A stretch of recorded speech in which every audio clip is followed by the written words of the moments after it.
Welcome to Inside the History of Battleship Cove. We're on destroyer USS Joseph P. Kennedy Jr. DD-850, a Gearing-class destroyer, National Destroyer Museum, and also a National Historic Landmark. I'm Rich Angelini. I am a restoration lead for the destroyer Kennedy at Battleship Cove. We do all things destroyer. We preserve the history of all those who sailed, like my friend Jeff here. Jeff, you can introduce yourself real quick. Thank you, Rich. My name is Jeff Sekanolfi. I was a second-class sonarman on the USS William M. Wood when we were home ported in Athens, Greece. My area of expertise was in the 23 sonar and the Mark 114 fire control system while I was on board the Wood. In front of us, we have the 23 Delta sonar system. The Wood had the 23, but Juliet, which was a system that added the long-range edition. It was an ordnance alteration that was called the long-range edition. But the sonars essentially did the same thing, just had to do a little bit more manually than such as convergence zone tracking. Right, and Jeff, just real quick, the sonar on a Fram Gearing-class destroyer is so important that the 123 anti-submarine weapon system relies completely on the low frequency range SQS-23. I believe DASH, the SVT torpedo tube set, and also the ASROC system relied on that information, right? Yes, on this class of ship, the sonarmen were very in tune with and in sync with ASROC gunners, mates, and torpedo men because our job was so interrelated. Torpedo men sometimes serve sonar watches as well. But basically, it's a pretty simple operation if you think about it. We track a submarine on the sonar, and we send data or range and bearing information over to a fire control system, who then calculates course and speed and sends it to the launcher or the torpedo tubes, and you press a button and either air comes out of the torpedo tube, which forces a torpedo out, or I call it lighting a match, and the ASROC, which either had a depth charge or a rocket from torpedo payload, would take off. But the sonar is integral because if the sonar operator is not tracking that target accurately, there is no chance for that weapon to be on target. None. The sonar position was key. Everything else is kind of automatic. It's follow the bouncing ball like they do with computers nowadays. Right. So on the Wood, obviously we're looking at Kennedy here, and as you know, Kennedy very much is trying to restore itself as a representative of all the destroyers, Cold War, but specifically Gearing-class ships. Did you have the same style stack, recording system aspect and you also had a fanfare system that would be controlled here that was a torpedo decoy system on the fantail. Would have the same thing in your sonar system? Everything is exact. The only differences in this is the physical location. We were on the other side of the bulkhead. Switchboards that were in back of us were on that bulkhead, and the attack console was facing forward. Right, so this switchboard here was actually a weapon switchboard, right? Correct, and it was on that bulkhead right here. This switchboard does the weapon sensor pairing. In other words, all the signals from the sonar go through this switchboard to get us over to the fire control system. And then also signals from here also go down through the system to the launcher captain's control panel and the torpedo tubes. Right, so actually with this switch right here, Jeff, we can see how the DASH, the Mark 32 torpedo tubes, and the ASROC system are all selected through this same switchboard. Yes, DASH is a particular weapon that I learned in A school. They told us about it. However, when I got aboard the Willie Wood, the DASH was already, I'll call it decommissioned for lack of a better term. Well, from a learning standpoint, they had taught us all about DASH, and we had watched videos and etc. because we were expecting that DASH might be a part of the ship that we went to. Sure. As well as back then, they also had hedgehogs. Right. So, I mean, talking about the late 1960s and the Russian communist threat, sonarman was a pretty important rate aboard these ships. Sonarman, again, was key, not so much for the navigation, but the threat of submarines. These ships were designed for anti-submarine warfare. That was the purpose of the ship, especially during Cuban Missile Crisis. When these ships were commissioned before the Fram conversion, they had 3 gun mounts.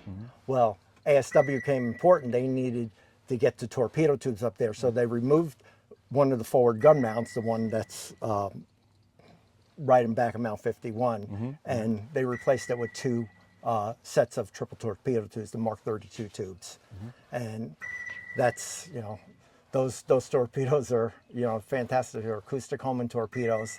They worked at ranges anywhere between, I think the firing ranges were somewhere between 1,500 and 3,000 yards, was about the approximate range that we would use that weapon. Would you mind walking with me into the undersea battle space and talking a little bit about the ASROC control system and how that operated? Absolutely. Okay. So over here we have the Mark 53 attack console. This is part of the Mark 114 fire control system, or underwater fire control system. We have two stations here. We have we have a plotting petty officer and a firing petty officer on my right. Basically, signals from sonar control, range and bearing signals that they get by putting a cursor on a target, would come to the plotting section, and a light would flash. We would take a grease pencil, mark that spot on the screen. Next time a light would flash, we would take another grease pencil and another one. And then we would use these knobs to draw a line, giving us a course and speed with time, basically, to get course and speed. It's a time distance formula. Okay? Now what goes into that calculation is pretty simple. Okay, that information then, when it's ready to fire, goes over to this side of the computer when we're ready to fire, based on the captain, what he decides, the ASW officer, the collaboration that happens in fire control. Right, so your cell selection is actually represented by this keypad here, 1 through 8. And that's called the weapon system sensor pairing system, where we pair a sensor, i.e. sonar, with a weapon. So we could select a torpedo, or we could select the depth charge. Just to be clear for those who watch our YouTube channel, and I think it's better coming from you as a veteran, the sequence of firing, when you have an enemy contact, the overall authority to launch that fire, could you please tell our viewers who the overall authority is in the sequence of firing that ASROC? Okay. So after we got a great course and speed and the captain decides we're going to shoot, the captain, depending on the type of weapon, there's a control on the bridge called the weapon status and approval panel. And he would then move that over to approve. At that point, a light on here that says permission to fire would light. So when all the status lights are lit green, the captain would tell then the anti-submarine warfare officer or the ASW officer to launch a particular weapon.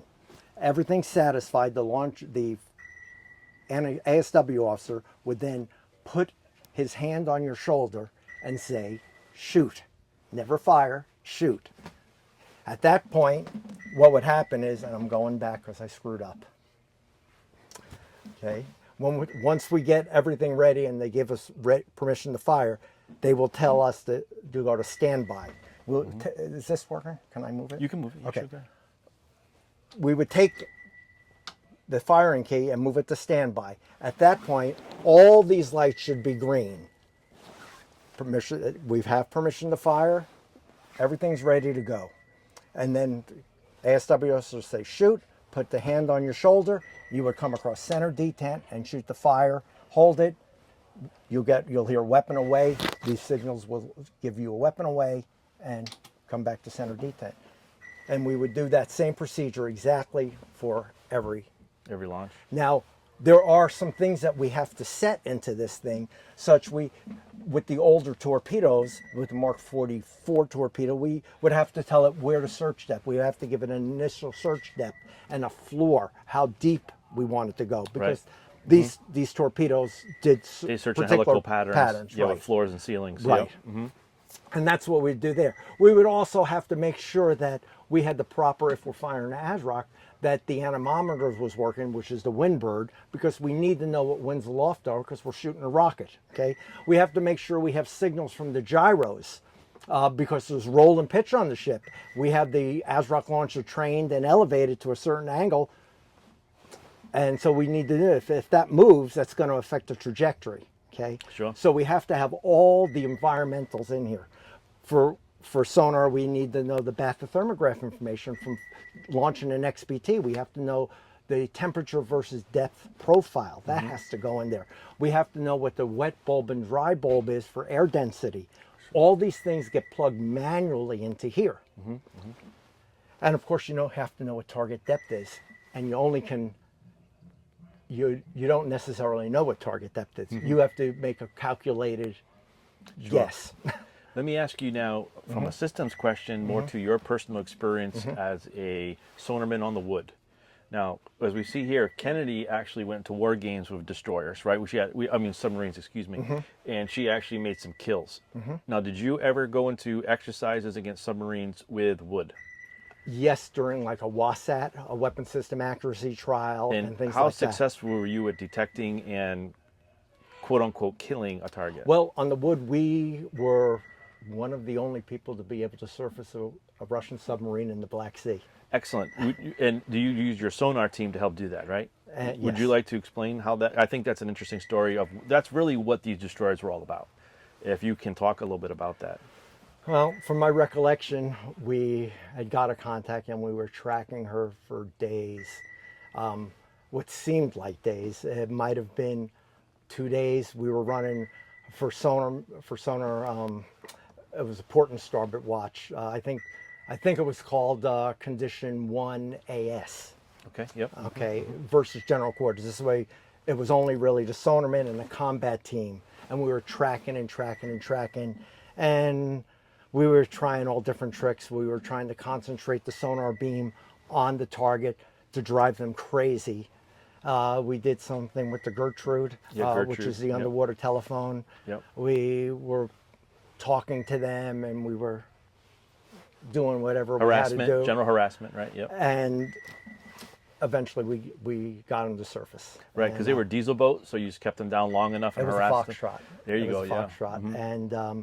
And at the time, our Commodore was Admiral Hank Mustin. Well, he wasn't Admiral. He was Captain Hank Mustin. So he was the Commodore of our destroyer group, which I want to say was Desron 12 in Athens, Greece, or in Alephsis was our home port. And our mission was purely ASW. Not that we didn't do any anti-aircraft and gunfire control systems stuff. Yes, we did. But the destroyer's main mission is ASW. And unlike the general newer harassment. destroyers that are now decommissioned, but the Spruans and the CGs and the DDGs, they have multi-mission areas, and ASW more, even though they have some great equipment, they're way better than this. It takes a back seat to the captain. Captains love to fire their guns. Yeah. They like to fire the guns, let's face it. Sure. Because they make a boom. These ships had guns too, right? You guys had great fire control system Yes. from World War II. The 538 was extremely accurate. For the day, the technology was something to be able to live long enough to see what it was to what it is today. Oh my God. Let me ask you a question as we begin to wrap this up, and I certainly appreciate you explaining as a sonarman on one of these ships, not just in general, but on one of these ships, what it was like. What is it? How important do you think it is that we keep a ship like this alive so people can come back and view it and see? I mean, because this class of ship is really the World War II generation going into the modern warfare. Your generation brought the Cold War to a, you brought missiles and UAVs and and really active sonar systems into the fleet. What does it mean to you coming from New Jersey and visiting the Kennedy, and knowing that we're trying to preserve the history of your ship and the history that you guys served with? A lot. I talk now. When I got on the board, I was a very, very young man. Okay, just out of high school basically, and after I finished sonar school, from New Jersey, sheltered, pretty well unaware of the world as it was then. To come into aboard a ship like this and doing the things and the type of things that we had to do, chasing Russians mainly around the Black Sea. But I talked to a lot of my shipmates that were my age. Now we're getting up there, and in 10 years, who knows, right? All of them have asked me, when you go on there, take plenty of pictures, which I haven't done yet. And maybe tomorrow I can do that. But take plenty of pictures, because they're memories. Living on a destroyer as a young kid for 4 years, a crew gets very tight, especially when you're forward deployed. You're not going home to see your family. You're not going anywhere.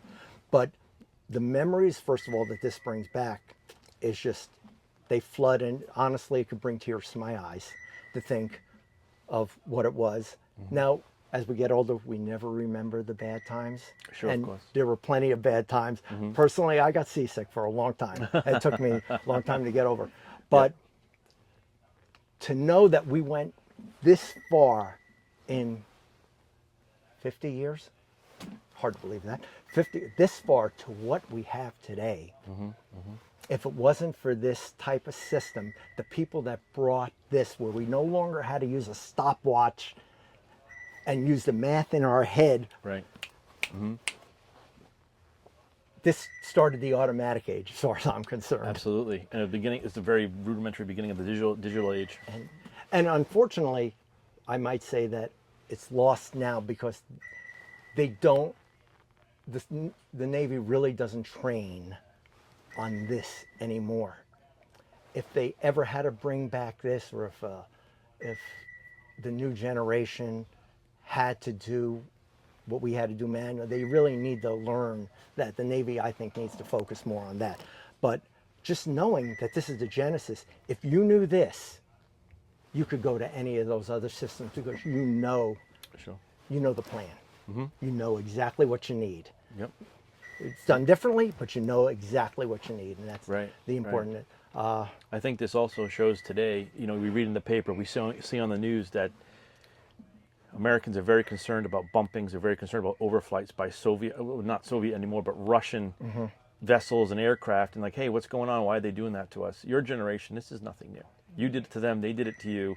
These ships were built, designed to combat that. Absolutely. That's really why you guys have already, as our living generation, that said, we've already played with this. We've already done this. Absolutely. This is nothing to be afraid about. Right. Go and defend. Well, right. And everything that we tracked, and when we tracked the U.S. sub, if we tracked, because you don't, unless the subsurface, you don't necessarily know on this class of ship, because passive sonar was not for us then. Yep. Now it is, but passive sonar was not. So we knew we had something. Right. We could tell if it was a whale or something by the movements it made, that a submarine couldn't possibly make that type of movement. We could do stuff like that. Sure. But we always had that piece of equipment that, is that the UQM-1 maybe? Or UNC 7? UNC 6, or something. UNC, I think it's UNC 7. Yeah. That recorder, and we taped everything. And you go back and listen to it for training purposes? And we have to send those tapes off. Oh, wow. Right. Yeah, very interesting. We had to send those tapes off for analysis. So would a helicopter come during a deployment and take them, or would you guys wait till you got back home? Normally we would wait, and then we would give it to the radio man, and those people that handled that type of stuff would go off. Excellent. So that was a key. And it's just. Is there anything else, being a sonarman on one of these ships, that you want our viewers to know? I just hope that people donate to this project here, because preserving this is a part of our history, and you need to know where you've been to know where you're going. And this is it. This is where we've been. Now is the time. If the new generation doesn't get on board with coming here and understanding the history, we will never be able to take on the challenges that we're going to need. They have to think that the stuff they have now and think how to advance it.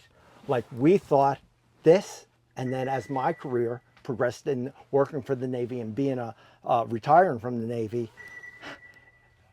we said, we brought that information forward. How can we improve? And we need to keep going forward. But unless you start at the beginning, you don't know. And that's why this ship's a National Historic Landmark. Right. And this is why she honors destroyer sailors. I mean, the battles, the long hours on watch, the sacrifice being away from home, and the the advancement of technology to keep the U.S. shores defended and keep the Russian submarines away from the coast. I mean, it's a very important mission. I know my shipmates had a reunion here. I think it was last year or the year before. We were scheduled to have one during COVID, and then COVID happened, and everything went, and a lot of people unfortunately started passing away, and our ranks were dwindling. But please, anybody listening to this, Don't let this die. I don't want to make it sound like a donation commercial or anything like that, because that's not what it is about for me. But the facts remain that you need funds to be able to restore. Absolutely. Just you to be able to find, like you said, you have our motor whaleboat. Just the memories that brings back are just tremendous. And Sure. Yep.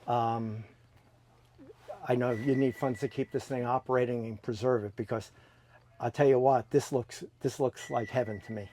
I'm glad you said that. Well, I just want to let you know, and the rest of the William Wood crew and all destroyer sailors that serve on destroyers, you're always welcome here. This is your ship. Thank you very much. And you're always welcome. Welcome home. We're glad to have you aboard. We're glad to put Gearing class deck plates under your feet again after all these years. And we represent the Wood every day and all other destroyers, and we're glad to have you aboard. We're glad you're doing a video for us to show everybody else how Sonar operated and how close every ship was to this. They really operated in the same manner to advance against that Soviet threat. Yeah. So back to our folks on the viewing, we appreciate you checking in with us. Glad to have Jeff representing the USS William Wood, another Gearing class destroyer that served honorably in our country from the end of World War II through the Vietnam War. Especially a lot of Atlantic duty. I'm Rich Angelini with the destroyer USS Joseph P. Kennedy Jr. in Fall River, Massachusetts. Please like, subscribe. If you can donate to us, that would be much appreciated. We're keeping the push to keep the history of these ships alive and the memory of sailors like Jeff going forever. All right, thank you very much. See you next time.